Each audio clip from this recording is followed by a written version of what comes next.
विद्यार्थियों, मैं डॉक्टर आदित्य कुमार गुप्ता, सहाचार्य, आज आपके सामने भाषा विज्ञान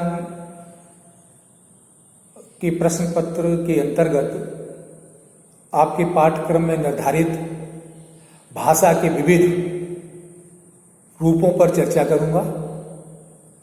आप अच्छी तरह जानते हैं कि हमें भाषा के अनेक रूप दिखाई देते हैं।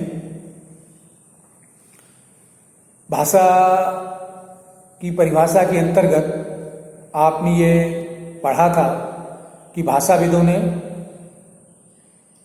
मानव मुख से उच्चरित या मानव उच्चारण अवयवों से निकली हुई सार्थक और यादृच्छिक प्रतीकों की व्यवस्था को भाषा कहा है। इसका अर्थ यह है कि भाषा वो है जो मानव के मुख से निकलती है, मानव के मुख से उच्चरित होती है। इसीलिए भाषा विज्ञान में भाषा के अंतर्गत संप्रेषण के जो अन्य माध्यम हैं, संकेत आदि, वो भाषा के अंतर्गत भाषा विज्ञान में नहीं माने जाते हैं। भाषा विज्ञान में भाषा वही है जो मानव के मुख से उच्चरित है। क्योंकि भाषा शब्द जो है संस्कृत की भाष धातु से बनता है, जिसका अर्थ है कहना या बोलना। आज हम आपको भाषा के विविध रूपों के विषय में बताएंगे। भाषा के अनेक रूप दिखाई देते हैं। भाषा के रूप किस प्रकार ये बनते हैं, या विद्वानों ने भाषा के रूपों के संदर्भ में किस प्रकार इनकी चर्चा की है, तो हम देखते हैं कि भाषा का सामान्य अध्ययन करते समय उसके विभिन्न रूपों की चर्चा भाषाविदों के द्वारा की गई है। भाषा के विभिन्न रूपों के साथ उनके मूलभूत आधारों को भी ध्यान में रखते हुए भाषा के विभिन्न रूप दृष्टिगोचर होते हैं। इनमें सबसे पहले है इतिहास। इतिहास के आधार पर भाषा के विविध रूप हो जाते हैं। एक ही भाषा के जीवन के संपूर्ण इतिहास को देखने से पता हो चलता है कि विभिन्न कालों में उसके विभिन्न रूप विद्यमान रहे हैं। उदाहरण के लिए हम संस्कृत को ले सकते हैं। संस्कृत के वैदिक संस्कृत, लौकिक संस्कृत, पाली, प्राकृत, अपभ्रंश आदि, ये सब एक ही भारतीय आर्य भाषा के इतिहास के आधार पर होने वाले विभिन्न रूप हैं। इसी तरीके से भूगोल के आधार पर भाषा के अनेक रूप देखने को मिलते हैं। भौगोलिक आधार पर गुजरात में बोली जाने वाली भाषा गुजराती कहलाती है, बंगला में बोली जाने बंगाली, महाराष्ट्र में बोली जाने वाली मराठी, इस तरह उड़िया, असमिया आदि जो भाषा के रूप हैं वो भौगोलिक क्षेत्रफल के आधार पर किए गए हैं। इसी तरह प्रयोग या व्यवहार के आधार पर भी भाषा का रूप मिलता है। किसी वर्ग विशेष या उद्देश्य के लिए जो भाषा रूप चल पड़ता है वो उसी के नाम पर प्रचलित हो जाता है। जैसे जाति भाषा, व्यावसायिक भाषा, राजकार्यों के लिए स्वीकृत राजभाषा, साहित्य विशेष में प्रयुक्त साहित्यिक भाषा, जनसाधारण में प्रयुक्त सामान्य भाषा, गुप्त कार्यों के लिए उपयोग में लाई जाने वाली गुप्त भाषा। यानी ये विशेष वर्ग या विशेष उद्देश्य के लिए इन भाषाओं का प्रचलन हुआ, ये रूप सामने दिखाई देते हैं।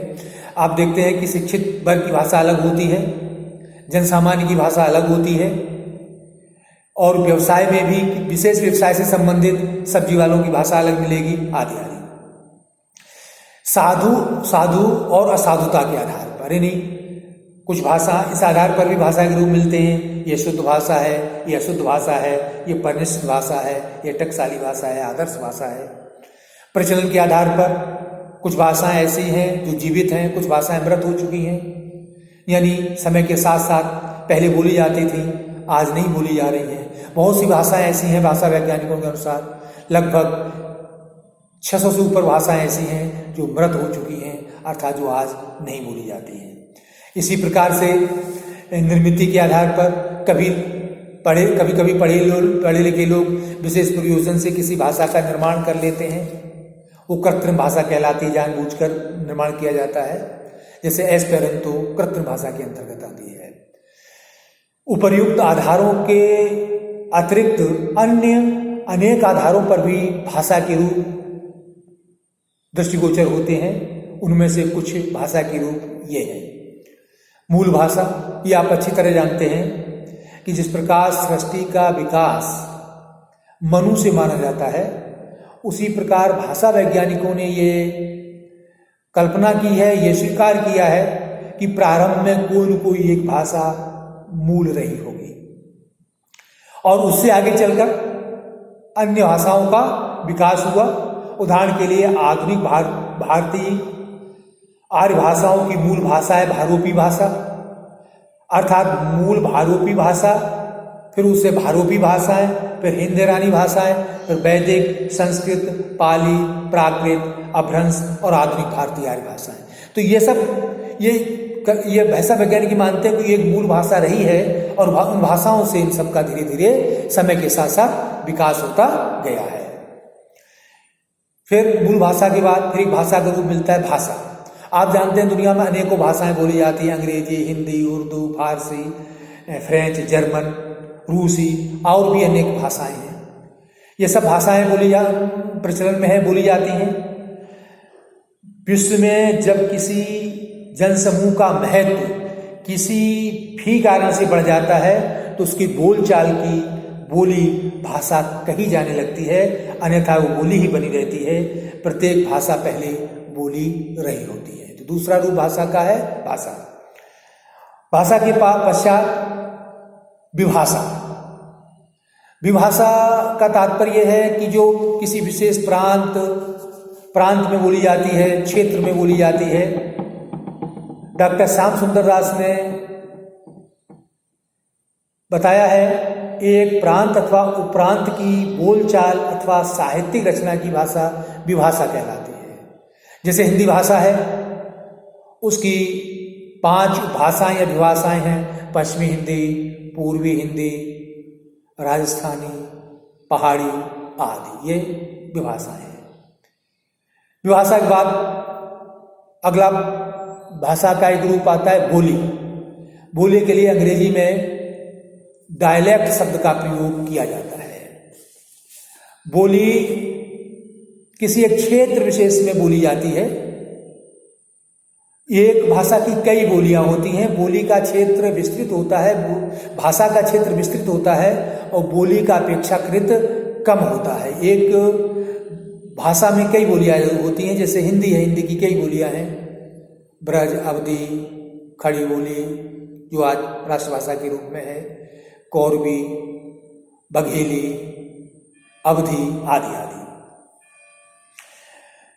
बोली किसी भाषा के ऐसे सीमित क्षेत्रीय रूप को कहते हैं जो ध्वनि, रूप, वाक्य गठन, अर्थ, शब्द समूह तथा मुहावरे आदि की दृष्टि से उस भाषा के परिनिष्ठित तथा अन्य क्षेत्रीय रूपों से भिन्न होती है, किंतु इतना भिन्न नहीं कि उसे अन्य रूपों को बोलने वाले उसे समझ न सकें। अर्थात एक भाषा की जितनी बोलियां होती हैं वो भिन्न भिन्न क्षेत्रों में बोली जाती हैं, लेकिन आपस में उनके बोलने वाले एक दूसरे की बात को समझ लेते हैं। इसलिए कहा जाता है कि एक बोली की जो भाषा है वो एक भाषा की जो बोलियां हैं वो आपस में बहनें होती हैं। उदाहरण के लिए ब्रज है, ब्रज बोलने वाला व्यक्ति अवधी को भी समझ लेता है, कन्नौजी को भी समझ लेता है, बुंदेलखंडी को भी समझ लेता है, बघेली को भी समझ लेता है, भोजपुरी को भी समझ लेता है, क्योंकि इनमें आपस में बोधगम्यता बनी रहती है। इसके साथ ही भाषा के जो अन्य रूप मिलते हैं उनमें एक आदर्श भाषा, जिसे टकसाली भाषा भी कहते हैं, अंग्रेजी से स्टैंडर्ड भाषा कहते हैं, इसे मानक भाषा भी कहते हैं। ये भाषा का वो रूप है जो सामान्यतः प्रचलित होता है, इसमें साहित्य वगैरह लिखा जाता है। जब कई बोलियां प्रचलन में होती हैं, कई भाषाएं प्रचलन में होती हैं, तो उनमें से कोई भाषा या कोई बोली एक ऐसा रूप प्राप्त कर लेती है जो बहुत से लोगों के द्वारा बोली जाने लगती है और एक मानक रूप में बन करके सामने आती है, जिसे मानक भाषा या टकसाली भाषा कहते हैं। मानक भाषा को देश या राज्य के शासन में प्रयोग करने पर वो राजभाषा का पद प्राप्त कर लेती है। मानक हिंदी की भारत की राजभाषा का गौरव प्राप्त है। मानक हिंदी को मानक भाषा के संबंध में डॉक्टर श्याम सुंदर दास ने लिखा है, कई विभाषाओं में व्यवहृत होने वाली एक शिष्ट परिगृहित विभाषा की भाषा टकसाली कहलाती है। इसके पश्चात भाषा का अगला रूप है राष्ट्रभाषा। डॉक्टर भोलानाथ तिवारी ने लिखा है, जब कोई बोली आदर्श भाषा बनने के बाद भी बढ़ती है और अन्य भाषा क्षेत्र तथा अन्य परिवार क्षेत्र में भी उसका प्रयोग सार्वजनिक कामों में होने लगता है, तब वो राष्ट्रभाषा का पद प्राप्त कर लेती है। हिंदी आज राष्ट्रभाषा है। यह पूरे भारतवर्ष में इसे लोग समझते हैं। हिंदी भाषी प्रांतों में तो बोली ही जाती है, और हिंदी भाषी जो प्रांत हैं वहाँ भी, जैसे तमिलनाडु है, कर्नाटक है, केरल है, आंध्र है, वहाँ पर भी हिंदी भाषा के समझने वाले लोग मिल जाते हैं। राष्ट्रभाषा के द्वारा समस्त राष्ट्र को एक सूत्र में बांधा जाता है। आज हिंदी राष्ट्रभाषा है। अगला भाषा का रूप है राजभाषा। देश के राजकीय कार्यों में प्रयुक्त होने वाली भाषा राजभाषा कहलाती है। दूसरे शब्दों में कहें, जो राजाज्ञा अर्थात जिसमें शासकीय आदेश निकलते हैं, शासकीय आदेशों की जो भाषा होती है वो राजभाषा कहलाती है। पहले एक युग था जब संस्कृत राजभाषा थी। मध्यकाल में मुगल आए और उन्होंने फारसी को राजभाषा बनाया। अंग्रेज जब आए तो उन्होंने राजभाषा का पद अंग्रेजी को दिया। यद्यपि उस समय सह राजभाषा हिंदी भी बनी रही थी, लेकिन स्वतंत्रता के बाद देश की राजभाषा हिंदी है। हिंदी में आज राजकीय कार्य होते हैं। कम से कम हिंदी भाषी प्रांतों में जो शासकीय कार्य हैं वो हिंदी में होते हैं। ये बात अलग है कि अंग्रेजी मानसिकता की वजह से आज अंग्रेजी में भी कार्य हो रहे हैं। साहित्यिक भाषा। साहित्यिक भाषा से तात्पर्य है जो भाषा साहित्य में प्रयुक्त होती है। साहित्यकार जिस भाषा का प्रयोग करते हैं वो साहित्यिक भाषा कहलाती है। उसका अपना एक परिनिष्ठित परिमार्जित रूप होता है। आज हिंदी साहित्यिक भाषा है। हिंदी में बहुत अधिक साहित्यकार अच्छे से अच्छे साहित्य की रचना कर रहे हैं। हिंदी का साहित्य बहुत अधिक समृद्ध साहित्य है, तो साहित्यिक भाषा। अगला भाषा का एक रूप है कृत्रिम भाषा। जैसे मैंने आपको बताया था, कृत्रिम मतलब किसी विशेष पर्पज से बनाई गई भाषा। भाषा सहज रूप में, स्वाभाविक रूप में विकसित होती है, प्रवाहित होती है।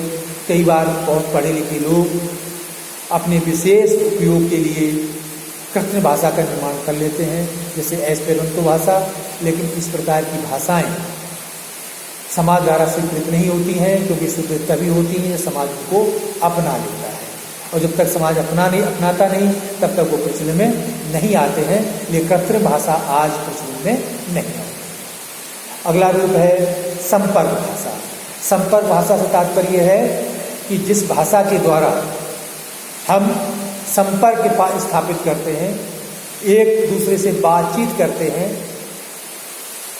या आप कह सकते हैं कि संपूर्ण राष्ट्र के लोग, विभिन्न प्रांतों के लोग जब आपस में मिलते हैं तो जिस भाषा के माध्यम से वो अपनी बातचीत करते हैं वो संपर्क भाषा कहलाती है। आज हिंदी संपर्क भाषा के रूप में है, क्योंकि विभिन्न प्रांतों के लोग आपस में मिलते हैं तो हिंदी में बात करते हैं, तो हिंदी आज संपर्क भाषा के रूप में है। संपर्क भाषा के क्षेत्र, राष्ट्र या वर्ग में परस्पर वैचारिक आदान प्रदान के माध्यम के रूप में कार्य करती है। अगला रूप है संचार भाषा, कम्युनिकेशन। संचार अंग्रेजी में इसके लिए कम्युनिकेशन शब्द का प्रयोग होता है। जो भाषा संचार माध्यमों में प्रयुक्त होती है वो संचार भाषा कहलाती है। कोई समय था जब संचार माध्यमों में, खासकर आधुनिक संचार माध्यम हैं, उनमें अंग्रेजी का प्रयोग होता था, लेकिन आज संचार माध्यमों में हिंदी का प्रयोग होने लगा है। आज संचार माध्यम के रूप में सर्वाधिक प्रसिद्ध उपकरण है कंप्यूटर, उसमें हिंदी हम प्रयोग करने लगे हैं। Hindi telephone, radio, film, mobile, समाचार पत्र, टेलीप्रिंटर, दूरदर्शन, पेजिंग आदि, टेलीग्राफ, वीडियो आदि जो संचार माध्यम या संचार के जो उपकरण हैं उनमें आज हिंदी का प्रयोग किया जाने लगा है। तो संचार भाषा का तात्पर्य है कि वो भाषा वो संचार के रूप में प्रयुक्त होती है। एक भाषा का रूप है माध्यम भाषा। माध्यम भाषा का तात्पर्य जिसके द्वारा शिक्षा दी जाए वो माध्यम भाषा है। आज शिक्षा की भाषा बनने की क्षमता हिंदी में पूरी तरीके से हो गई है। हिंदी भारत के कई राज्यों की राजभाषा है। अहिंदी प्रांतों में भी हिंदी आज बोली जाने लगी है। हिंदी का प्रचार प्रसार बढ़ रहा है। माध्यम भाषा के रूप में अगर हम देखें तो आज रसायन विज्ञान, भौतिकी, अर्थशास्त्र, इतिहास, दर्शन, राजनीति, मनोविज्ञान, शिक्षा शास्त्र आदि बहुत से विषय जो हैं हिंदी के माध्यम से पढ़ाए जाने लगे हैं। कुछ तकनीकी और मेडिकल साइंस के जो विषय हैं तो ठीक है, उनमें अभी हिंदी पूरी तरह समर्थ नहीं हुई है, लेकिन ये विषय भी हिंदी के माध्यम के द्वारा पढ़ाए जाने लगे हैं। इसलिए माध्यम भाषा को परिभाषित करते हुए डॉक्टर लक्ष्मीकांत पांडे ने लिखा है, जिस भाषा के माध्यम से राष्ट्र के लोग ज्ञान विज्ञान, इतिहास, दर्शन, विधि, न्याय का ज्ञान अर्जित करते हैं उसे वहाँ की माध्यम भाषा कहते हैं। तो विद्यार्थियों, ये मैंने आपके सम्मुख संक्षेप में भाषा के विविध रूपों की पर चर्चा की है। भाषा के कितने रूप हो सकते हैं, उनमें से प्रमुख रूप भाषा के ये हैं, अर्थात ये रूप हमें भाषा के देखने को मिलते हैं। आशा है आपको समझ में आ गया होगा। धन्यवाद।